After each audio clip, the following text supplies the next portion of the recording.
Good evening, Ghana, and welcome to this evening's edition of Sports Night live here on Joy Sports and Multi TV. My name is Kwame Dwomoh. Now, this evening, we're going to be focusing on a very worrying trend that seems to have hit the nation in recent times as far as our local league is concerned. Now, on match day 2 of the Global Premier League, a player involved with the Pando Heart of Lions collapsed on the pitch for reasons which we're still very much unclear about as we speak. And then last Sunday at the Tema Sports Stadium, there was another worrying incident as a player of Inter-Allies Football Club, Henry Yati, was also caught up in similar circumstances. This evening, we are going to be focusing on the health of football professionals and the kind of health screening that they go before they are signed on by the clubs. I do have a member of the medical committee of the Ghana Football Association in the studio with me, and he is going to be running us through the kind of processes that players have to go through medically before they are signed on by the clubs. Before we go further into the discussion, though, we'll take a short round of commercials, and when we come back, Dr. Prince Pambo, who is a member of the Ghana Football Association medical team and also the medical officer of the National Sports Authority, will be running us through the health checks that the players undergo before they are signed by the clubs. You stick and stay with us.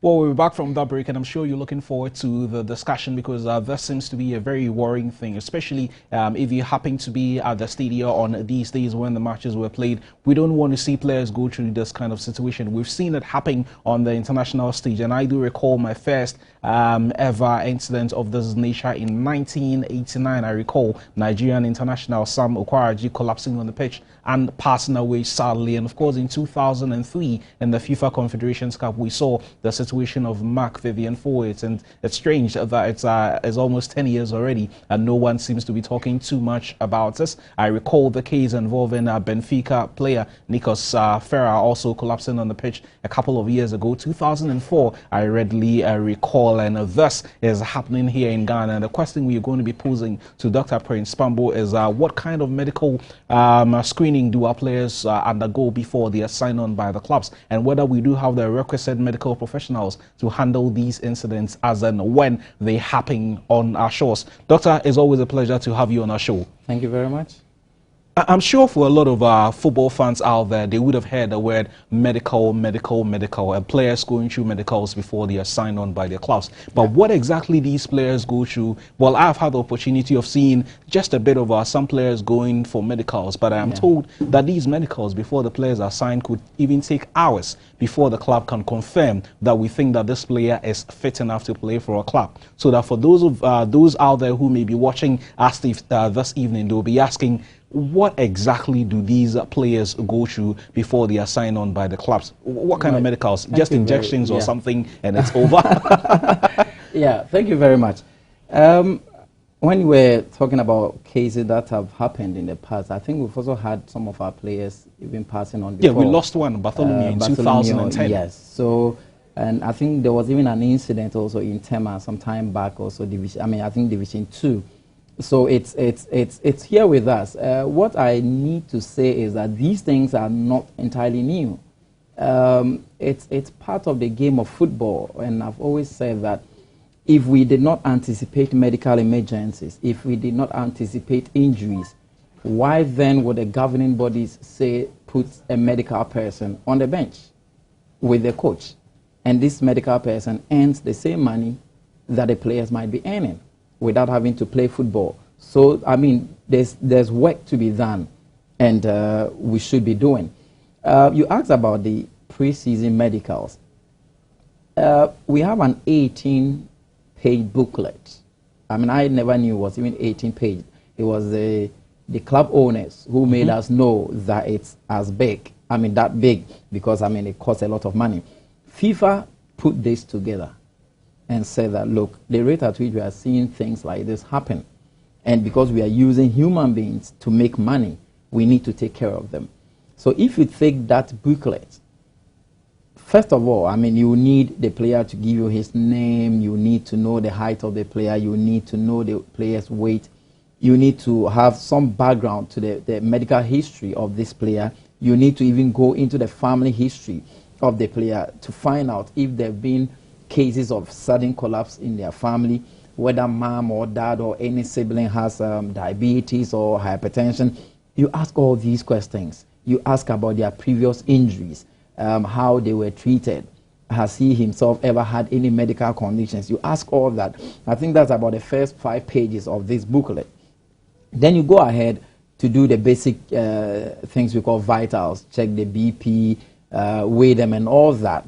Then you would proceed and then take blood from this player. And the blood you take, you do blood biochemistries, you check for all sort of things, lipids and all that, kidney function. We check all these things. Then moving from there, we do what we call the ECG, where you use a machine to assess the cardiac function, how strong the heart is. So you go ahead and do that. Then from there, we do what we call the sports medicine examination or the musculoskeletal examination, where you take each joint, you take the muscles, you take the bones, and begin to assess them, how flexible, how the player can rotate the neck, how the player can move muscles. You take all that, and then also be able to tell that, let's say if I move your ankle joint, I know it has to move over a particular range. This is the degrees I want it to go. So if it's not moving, then I know there's something wrong with this particular ankle, such that in the typical game, if the player tries to stretch beyond the range that I couldn't, then this player will sustain an injury, because something is causing it not to move that far. Okay. Then we could address it. We could put you through some physiotherapy to make sure that we attain that particular range of movement. The desired one, so that you'll be able to play your game as well. If you do the ECGs and you pick things that need to be corrected or that would need further examination, then you do all that. So when you do all these checks, you put it all together, right from the name of the player to the height of the player to the number of games the player has been able to play, down to the family history of his siblings, to the ECG findings, the laboratory findings, the musculoskeletal examinations, ECG, put it together. And then there is a last page where you are supposed to decide whether this player is eligible to play or not. If the player is not eligible to play, what are the things you found? Are there things we can correct? If they are not, what do we do?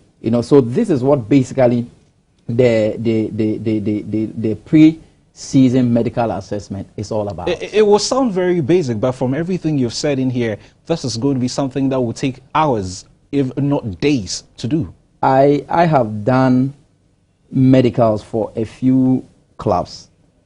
I've not been able to do it in a day. It's not possible to do medicals for a team in one day and hand over their files to them that this is over. No, it's not possible. This thing is going to be done on individual basis, because our players are signed individually. I don't recall, any club signing, let's say 2 or 3 players as a unit. So you're coming in individually, and they all have their own history. That's right. Now, with all the things that you enumerated, I can confidently vouch that, out there in the more advanced world where they have the money and, the technical and the monetary know-how to, work on some of these things, it will be done. What we can't tell in here is that these things will definitely cost some amount of money. That's right. So that if you expect players to go through this kind of regimen, you can't be very sure if all the 16 clubs or the 48 clubs or even more beyond our elites, Division 1 or Division 2 clubs would go to get these players past these medicals before they sign for their clubs. Yeah, that's an honest truth. For instance, if the minimum you will pay per player for these medicals, what I just spoke about, the minimum you pay, that will be even a giveaway, is 200 Ghana cedis. And that's the minimum? The minimum. And these premier clubs would register nothing less than 35 players. The least I've seen so far 235 is 7,000. That's right.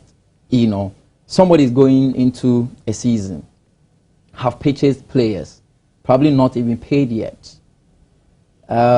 Sponsors not yet giving money. He's thinking about how to be able to transport players from one venue to the other. So there is that element of, I mean, a burden cash-wise, and all the managers will complain. So, and I just mentioned the minimum. I know some clubs who approached some of us, made us know that, oh, they did it somewhere, and it cost them as much as 400 Ghana cedis per player. You understand what I mean? So it is not cheap. For that matter, you would not expect everybody to do it, to start with. But doctor, the health of our players are extremely paramount. So that if you're a football administrator and you want the very best for your club, or you want to see your players give you certain kind of results, you want to see that they are fit, they are healthy, and they can go out to play. So that if you're spending X or Y amounts into the health of a player, it's only fair that these players get this level of access. That's right. And Kwame, you know what we have done? We have told the players themselves that if you get registered and somebody pretends to have done medicals for you, for your own good, you should expose the person. I mean, I can't imagine that there is a club, a premier club, now playing, and players having gone through medicals. You can't think about, I mean, the level to which our football has gotten We've got very professional. I mean, I can't just imagine that any manager or owner of a club should be able to do that. It's strange because from what you said earlier on, this is something that FIFA would insist that if you're running football, even on amateur lines, you need to have certain basics in place. So that before a player signs for you or before a player gets to play for you, even during the off-season, what I know happens out there is that players go through routine medical checks, and they go through the rigor proper before the season starts. And here, even during the off-season, you barely hear much. And when you visit some of the teams, and from what I have personally seen, well, I wouldn't comment about them here, but it's nothing to write home about. Yes, of course, we expect all these things to be done. I have personally said, as a medical person, or you as even a journalist, there are times you buy books to read. You pay money to get on the net and read and get knowledge, and that would make you stand out from your colleagues. Exactly. As a doctor, you take your salary, some will take loans, and then further your education, just to be able to stand out. So what stops you, a football player or a sportsman or woman for that matter, not even deciding on your own to start with, to even do regular medicals for yourself? The money you use to buy boots, you can use some to do medicals. Or maybe they're not earning enough. So that is the work you have to do. So you want to just go on and cut life short. Because we sit in the hospitals, people who are not sports people, normal people, come maybe once or twice in a year. They come, they are not sick. They want to do whole body. Thorough medical check. That's right. You know, so even if you are not doing that, and you know as a player that the owner of this club, this manager, is supposed to do this for me, why on earth would you just look at it go? You know the reason I'm saying this? I did medicals for a team. And I think I've said it on this platform before somewhere. A player who moved from another premier club, sat through our medicals. And I could see that he wasn't comfortable. And I asked him whether you've done this, but he said no. He played 5 seasons in a particular premier club. And never undergone anything like this. So that was the first time it hit me that, oh, so is this also possible for us to beat or to manipulate? You understand what I mean? Yes, because I do. I remember the first time, after training, when I came back from UK, the first studio I started to speak about medical issues was this particular studio here. And I mentioned that the possibility or the risk of a football player sustaining an injury or dropping dead is 1,000 times more than any person working in an industry considered to be of high risk. So why then would, the sort of runs they do, and I'm up sure to 10 kilometers sometimes after 90 that's minutes right. of action. The sort of work they do. If you are on pitch with these boys and one goes there and you get to them and you see what they are burning. And no wonder these days people are collapsing because the tempo is gone up. Somebody would say, oh, previously we're not even doing medicals and we're probably not hearing about some of these things. Previously, how many cameras were even there to cover some matches? Things happen and you wouldn't hear. How many radio stations were there? Now, if you sleep in your house and you don't close your door very well, whatever happens in the bedroom, don't be surprised the radio station can pick it up. You understand what I mean? So there's exposure and the tempo is gone high. Gone are those days, I mean, one person stands on the pitch and they know that this person will play 90% of the game. No, defenders are scoring. You understand what I mean? So things have changed and we expect our game to change. And of course, it is changing. I always maintain that we are careful to want to compare to what is happening out there. I mean, some of us having been there. That's right. Some of us having been there. No, even UK, I mean, pre-season medical assessment wasn't accepted initially. I mean, it took a lot of time. And even now, qualified medical persons have even raised the questions about it. Because, I mean, people still collapse and die if you don't intervene. So are you going to tell me that, oh, so all the players who are collapsing and dying in recent times, high-level football, didn't do medicals? They did. Sure. But a great percentage of the problems are not even picked. You know, so the medical people are also arguing among themselves. So why do it? All right. It's interesting, but, you know, for these players, again, with all due respect to them, some of these guys, when you speak to them on a personal level, have next to no idea the importance of these medicals. So that if they haven't undergone them for a certain period, like you did say, with this particular player who had played for up to 5 years, as long as nothing happened to him in the process, he thinks he's okay.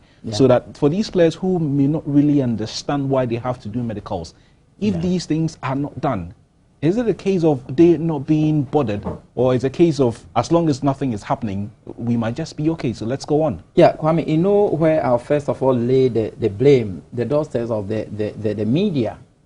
Okay, I've had the opportunity today to tell a few people that why would the media start calling for information, engaging you in discussions, after we've had 2 players collapsing? You understand? Yes, I do. Of course, I've had this platform before for us to do some education pre-season. But maybe it's just one out of how many platforms. You understand? We had a whole pre-season where the players had the time, more relaxed, in their bedrooms and watching TV and listening to radio. So if we had that platform to do the education, even if at their club levels they were not doing it, don't you think we would have been better off?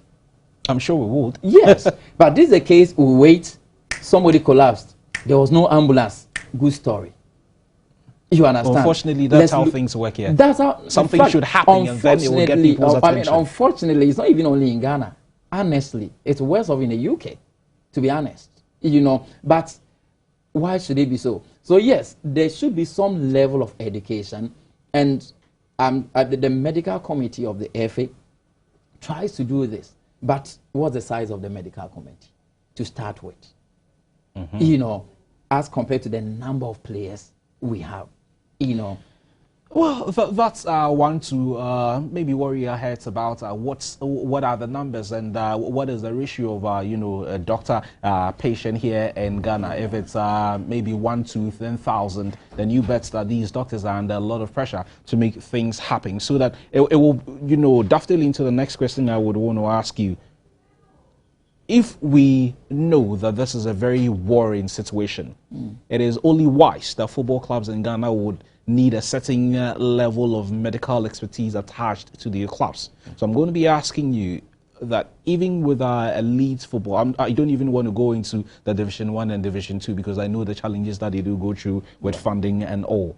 The 16 clubs that play in the elite division, I don't know if you have the numbers, but do all these clubs have a certain level of medical professionalism attached to their clubs? Right. Thank you very much. I'm quite happy you used the word a certain level of medical because I would want to believe that even with medical personnel, they are great. That's maybe right. a physio, Yes, right. dietitian, Yes. nutritionist, blah, blah, blah. That's right. So, you know, the ideal thing is to have a medical doctor, maybe or probably a sports physician. On match days? Or with the team all the time? Attached to your team. A physiotherapist, preferably a sports physiotherapist, and then a Maze trained. Now, you don't want to know the number of sports medicine doctors we have in the country. I'm sure it's very limited. Extreme. Extreme. Not more than 5. None of these. Not more than 5, no, you said? No. None of these can have time to be on the bench of any of the premier clubs. You have so much to attend to. So at the level of FA committee, you will not even want to suggest that we want to insist that each club should have a sports medicine doctor attached. Where are they going to be found? So you don't go beyond the shores of Ghana, if it's possible. Because we are talking about the health of individuals here. And so you find them wherever they are, good money, as long as you can pay them. You know, sports physiotherapists, how many of them do you have in the country? Well, again, I don't want to go there. Numbers. I mean, you can't count more than 5. The trained ones. I'm telling you know, Mazes, we don't even train Mazes in the country. As long as you can do some little massaging or something, you pass. And that was a system we saw. So wow. So what is happening? So as to the medical expertise attached to the teams, there are big question marks. You know it, I know it, and as a nation, we all know it. Go to our various clinics and hospitals. Long queues. Okay, out there, a doctor sees 6 patients and it's big deal. All right, but here, in between our busy schedules of having to speak to radio, having to appear on this platform, you still see about 50 patients. On a daily basis? On a daily basis. Aside those you even see on phone. You understand what I mean? So there is a challenge, and that's why maybe as a nation, we say what we are developing. So we'll get there. But when you talk about sports, there shouldn't be any compromise to start with, because it is live we're talking about. You know, so do we understand it that way? Some clubs do, honestly. I mean, when you engage some owners of clubs, some managers, you get to know. And I think a good number of them do, but there are real challenges. You know, what are and these unfortunately, challenges? Is it a case of funding? Is it a case of expertise? It's about funding, because there are doctors who necessarily might have not done sports medicine, okay, but interest in sports, they can handle a lot of cases. Emergency medical practitioners are there. They can handle a lot of these What emergencies. if they don't have the expertise when pushes really get to the crunch? The point is that, are they even engaged? You understand what I mean? If you engage the person, okay, I will speak for doctors. If you engage a doctor, all right, and he takes up a position and he knows that it comes with this and that, trust me, he's prepared. But the point is, clubs are even struggling to pay players to start with, the actors of the game.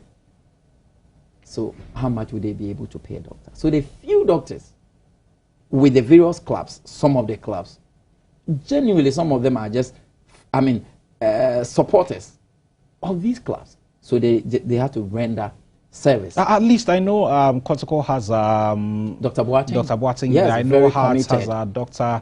Korti. That's right. I know Ashko do have Barnier. one. Dr. Barnier. Beyond these 3 clubs, I don't know if the other clubs do have, because I haven't met them. I'm only saying for who I have met. I haven't met the other ones. I'm sure. I shudder to think as to whether all these 16 clubs in their league division I'm sure have the remaining 13 clubs, if they did have doctors, you probably would have heard, because I'm not sure somebody came to tell you about Dr. Boateng or Barney. At least I see him every time on match days. That's right. So it's really not there.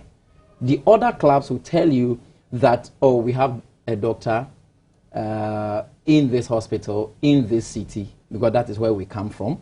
So when we have cases, we see. So all the clubs might have doctors associated with them, but these doctors would not be with them on match days. That's right. You know, even for some of us, and that is where things can go horribly wrong. What will go wrong if you finish playing a game? If you play a game in Takwa and a player is injured, and you call Dr. Pamo and bring you down this player, it's a normal thing. There's nothing. It's not an emergency. So you bring, we assess, and we treat. But when it happens there, and we don't have the medical expertise there, then there's a problem. So the FA and the FA Medical Committee, seeing this, It's okay, what do we do? Then we just have to start organizing training programs so that the material we already have there, the mazes who are interested and going up and down with these clubs, committed to it, they just have to upgrade them, train them. The knowledge I have, the knowledge Dr. Baba will have, the knowledge Dr. Yim, Percy will have, let's give it to these ones, because we will not have the time to follow the various clubs. We are attached to national teams. So we'll go and work there and we'll get winning bonuses. Where do we get our players from? From the various clubs. Exactly. You know, so we take special interest in the welfare of the guys down there. So we need to organize these, and that is what all these years the FA Medical Committee has been doing. I mean, with support from the FA Executive Committee, so that these mazes will turn up and we teach them. And in Kumasi, Hearts of Lions, Maze, Fawad Mohammed. I'm sure the media should look for this gentleman, give him a platform one day to tell his story. Find him. We would find him. He's done this twice. In Tema, Hearts of Lions played a team, there was a collapse. He went there, he did resuscitation, the person came back to life. In Kumasi, he did the same thing. And I was telling somebody, people made a lot of noise about the ambulance not being there. In Kumasi, I condemned it myself. But I told somebody that if that gentleman, Fawad Mohammed, wasn't there to do what he did on the pitch to get the player back, the ambulance wouldn't have made much of a difference. When those things happen, between 3-5 minutes of intervention is crucial. If you lose any of those minutes, 10% degradation, the person is going. So we place much more emphasis on how rich your bench is medically, the expertise sitting there. So as a player, I keep telling the players, as a player, when you play and you look at your bench and you don't see a qualified person, you should shudder. You have to be worried. Yes. Well, I'll take that last bit. If you're a player and you step out on the pitch and you look at your bench and you don't see any level of medical expertise there, well, if I were you, I would not even go onto the pitch at all, because I can't put my life at risk for all the money in the world. We'll take a breather at this point. When we come back, we'll continue with the discussion and find out what kind of basic equipment we would need at the various stadia to, take care of some of these challenges when they arise. You stay with us.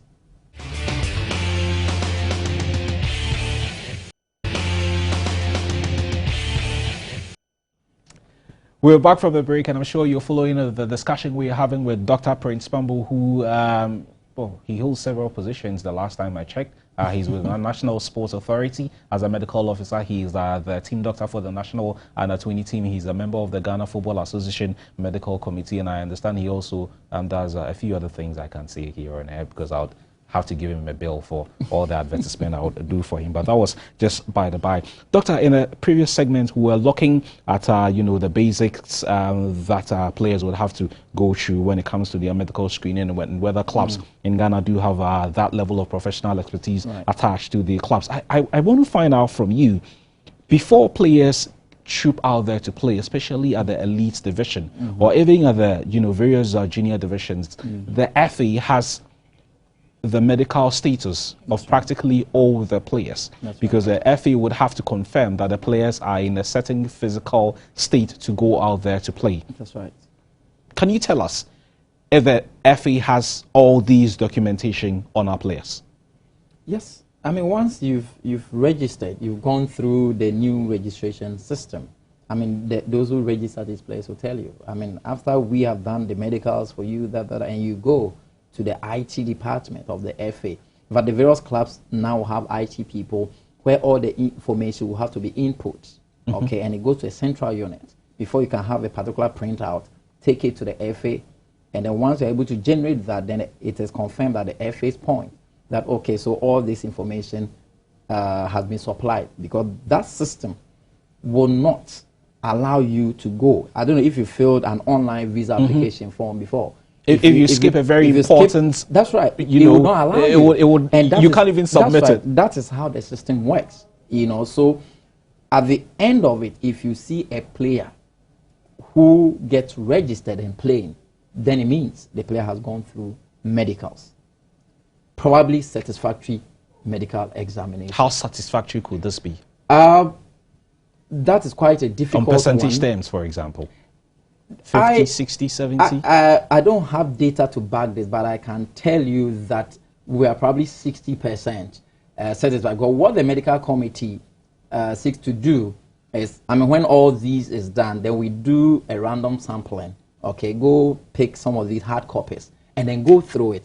There have been a few instances where we've raised, I mean, flags that, wow, this can't be, or this certification cannot be coming from a colleague doctor. But of course, the doctors are supposed to sign and put their numbers and emails. So there have been a few instances we've tried to reach colleagues who did that. Some were successful, others were not. I mean, and when they're successful, you engage the person, oh, okay, so this or this, and then things are sorted out at that level. You know, there are, of course, I mean, a group. I'm just wondering if, I mean, it's not possible to register the player if you've not done that. Of course, somebody says in Africa or in the world, everything is possible. All right, the machine does not. I get where you're going. Human beings, you understand. But then I think it goes back to what we started by saying, that should this even come to a point where you need to coax somebody to do it? No. No is no. So that on match days, for example, where Right. these things are likely to happen, That's right. there has to be certain basic health equipment together with the personnel Right. at these stadia. Right. When incidents have happened in Europe, if you like, and we've seen them on TV, sometimes we are amazed at the equipment that are at the various stadia on match days, anticipating anything possible. By our own standards, Yeah. again, because of funding challenges, let's say there are basics that if you're a match commissioner, for example, you would want to make sure that these things are there just in case.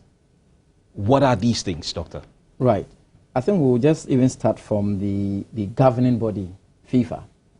When FIFA realized, I mean, FIFA and FMAC being FIFA Medical Assessment Research, I was here with Colin the last time. I mean, they work on some of these things. Realized that we are having a lot of, I mean, increasing incidents of players collapsing on the pitch. Then they started organizing seminars, started inviting medics from various countries to attend at that level. So when you are back in your own country, you also start doing things. CAF started doing it.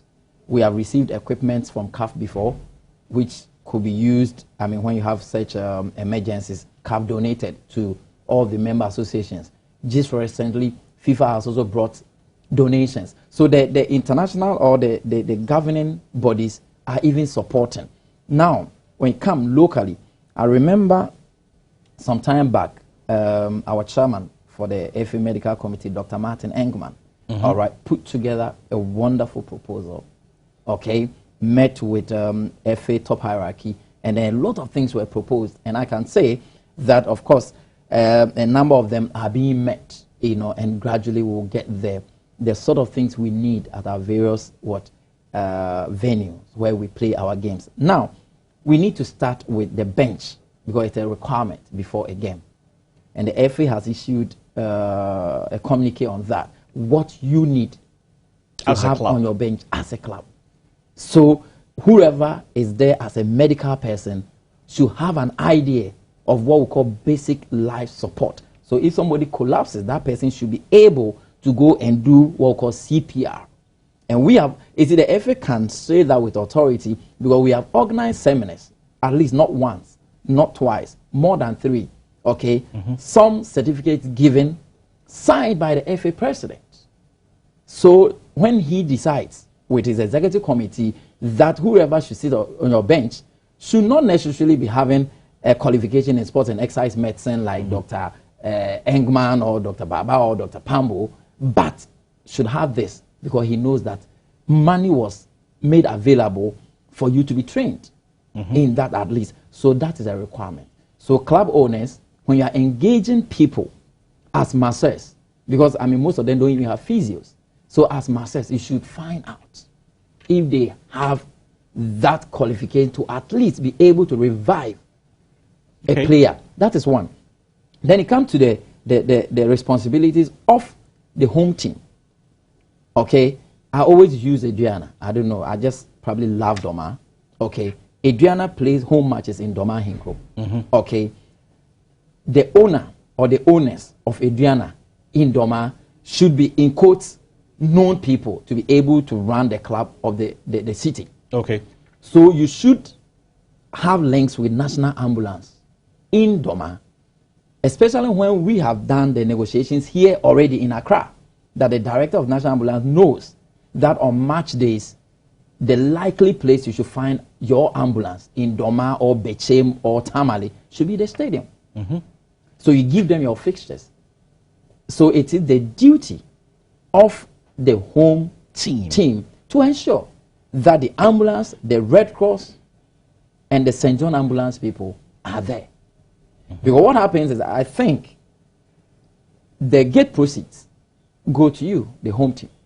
Well, a certain percentage. A certain percentage. So the payments, the TNT, the deductions that are made, sure. The TNT and stuff that you have to give to these Red Cross and paramedics should be coming from you. So you have to make that arrangement for it. Now, some of the venues which are owned by the National Sports Authority, then it will then be the duty of the National Sports Authority, the home team, to ensure if they are renting the venue to you at a fee, then they need to what? Provide some services. You can't give me this room to come and do my birthday party when you can't show me where a fire extinguisher is. Sure. All right. So that is also supposed to be done and adhered to. Okay. So we have said that a match commissioner commissioning any Premier League match, because we know all the venues do have national ambulance stations, you should not start the game if you can't cite an ambulance. That is just one. Yes. And these ambulances are well equipped with the AEDs, and the paramedics who man the ambulances are also trained to do resuscitations. In the case involving Heart of Lions and King Faisal, right, we understand that, but for the benevolence of a fan who had come to see the game, the ambulance came in way into the second half when the incident had taken place. Why then would the match commissioner, not citing an ambulance, give the go-ahead for the game? Right. So you're talking about Kumasi. Yes, some of us had said a few things concerning that, a few words quite a bit too strong to want to repeat.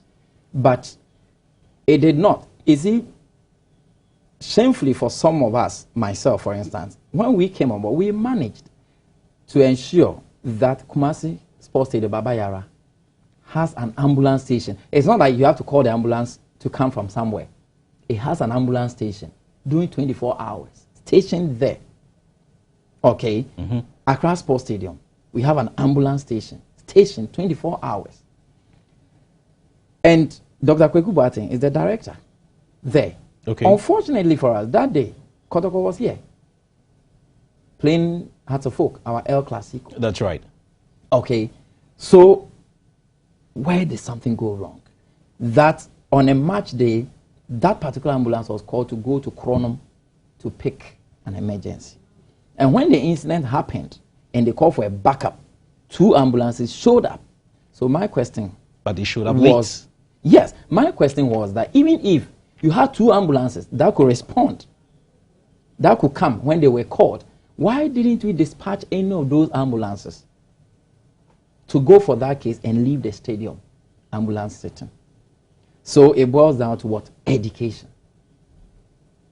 Because whoever sits in the control room probably did not understand how risky it is to play football. Beyond the ambulance and, you know, all the facilities that may be, and, you know, the vehicle and the, any other things that as a match commissioner you need to look out for health-wise before you say, I am confident that this game, if something should happen, we would, you know, have the situation under control. You know, I think these are the minimum requirements, you know, so, and then it's also expected that, I remember I think Liberty Heart of Lion game commissioned by Palmer in Accra Sports Stadium.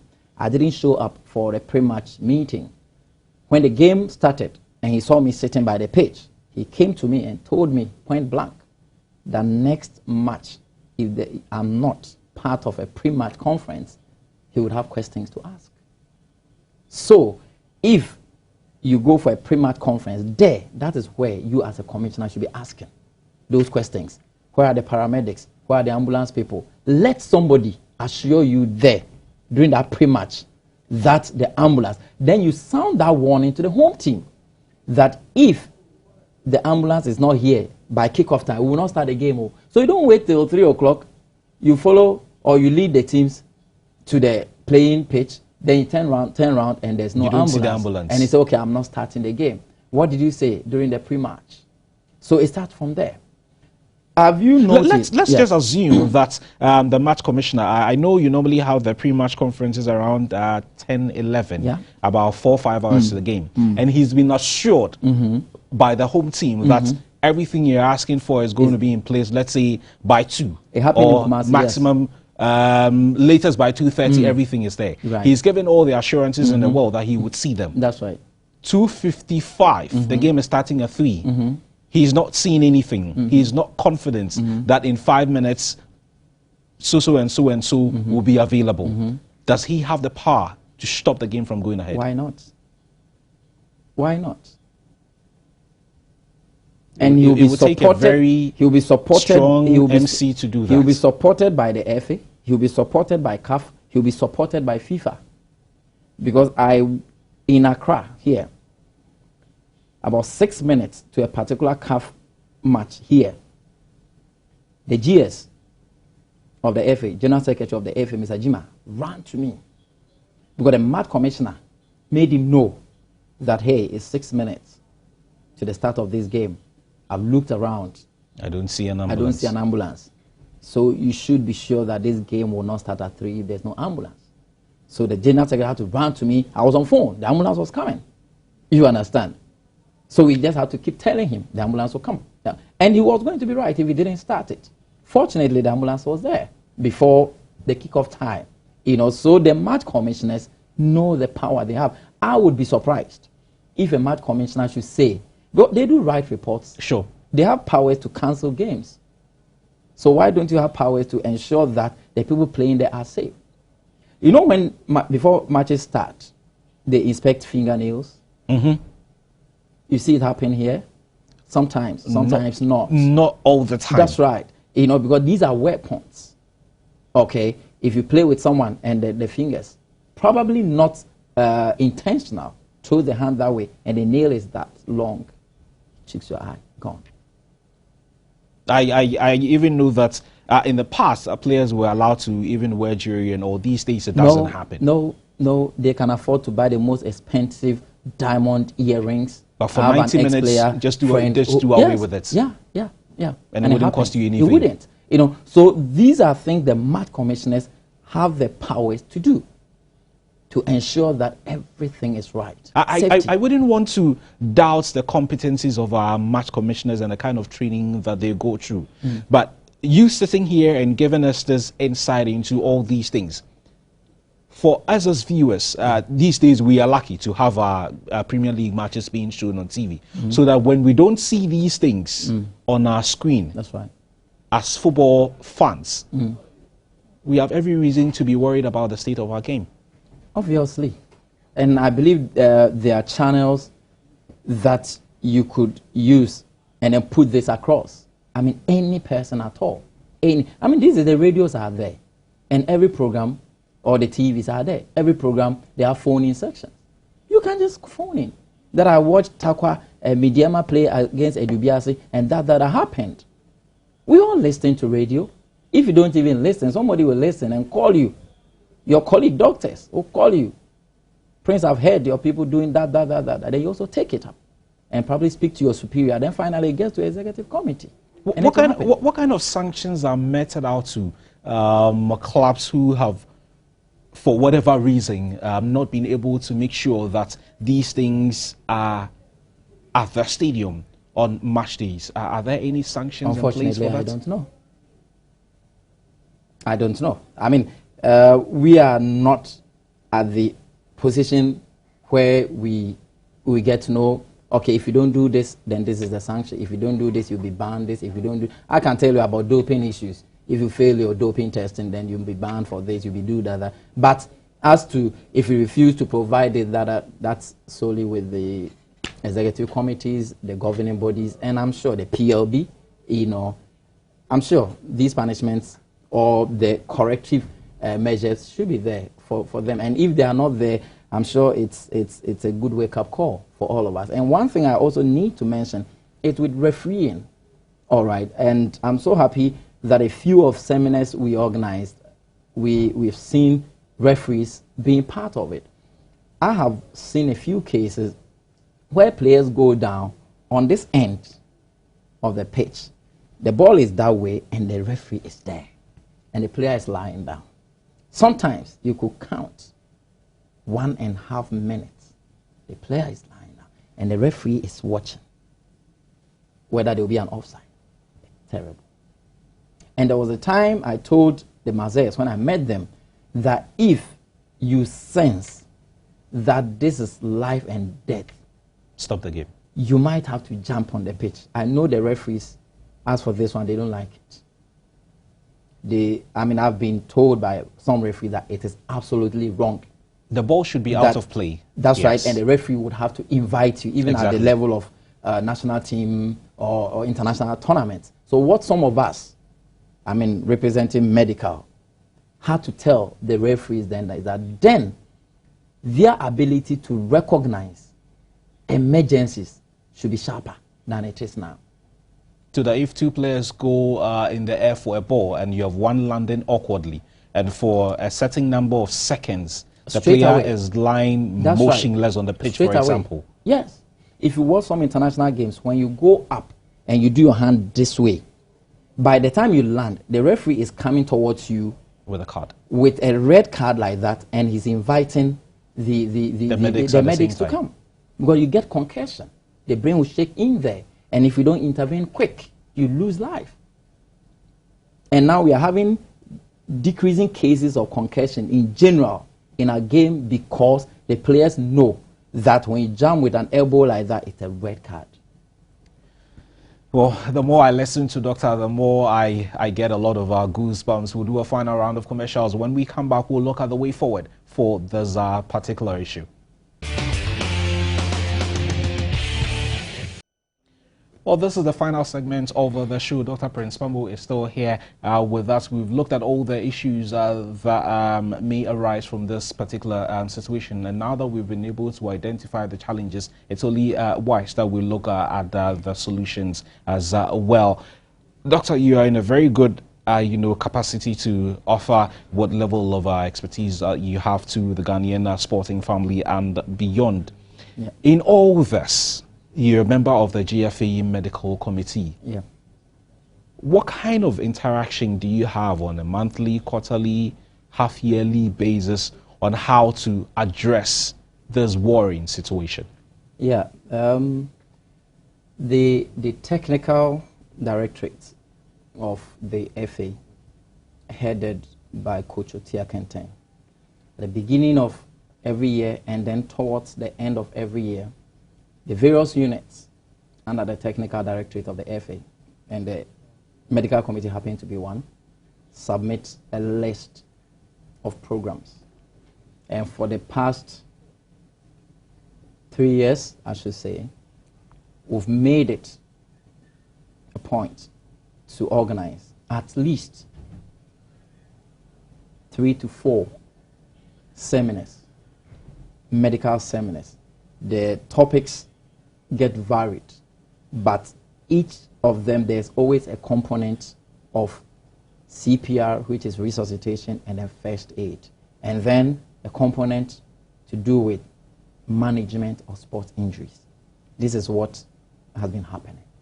And then also the equipment we receive from FIFA and CAF, and those the FA purchases, then we try to teach people how to use these. So that has been ongoing, supported very well by the FA. Then also, yesterday I wasn't in Accra, I was somewhere in Ho, and it was a discussion with a new university in Ho, University of Health and Allied Sciences. Had meetings with the Vice Chancellor, because there's a School of Sports and Exercise Medicine coming up.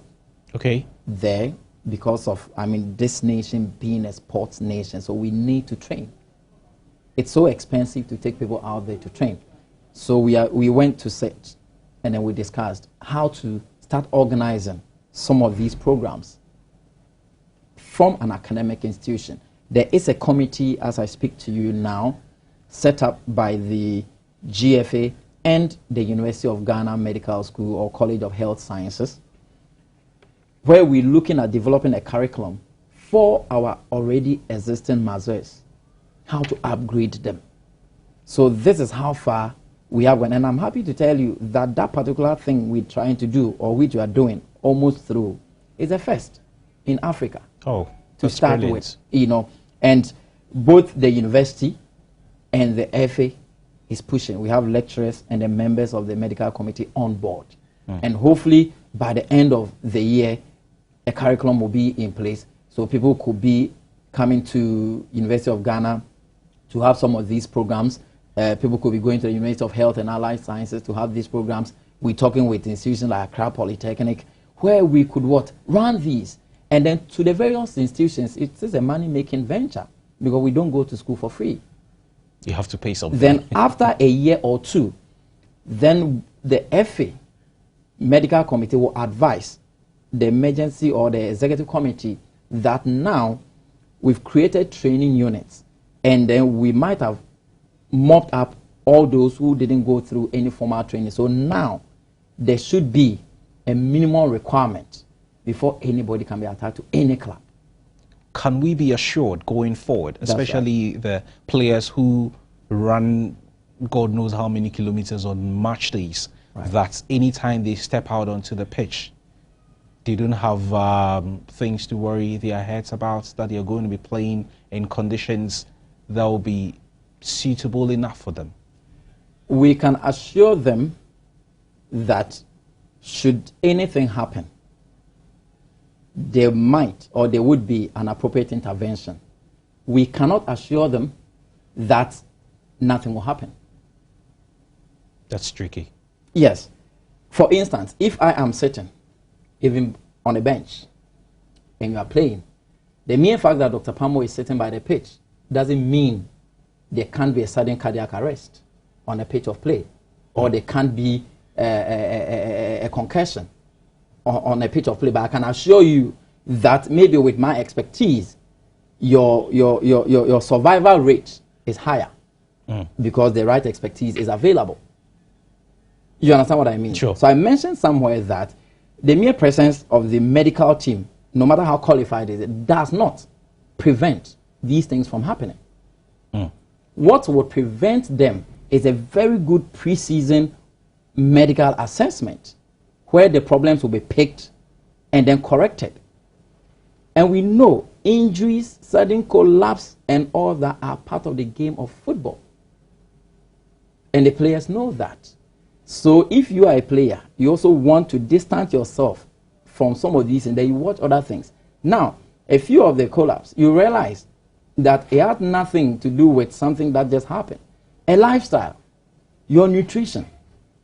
If you go pushing fatty things into your system, a player, if you go doing drugs, a player, if you go drinking alcohol, a player, if you deprive yourself of sleep, good rest, all right, you are more predisposed to collapsing on a pitch of play.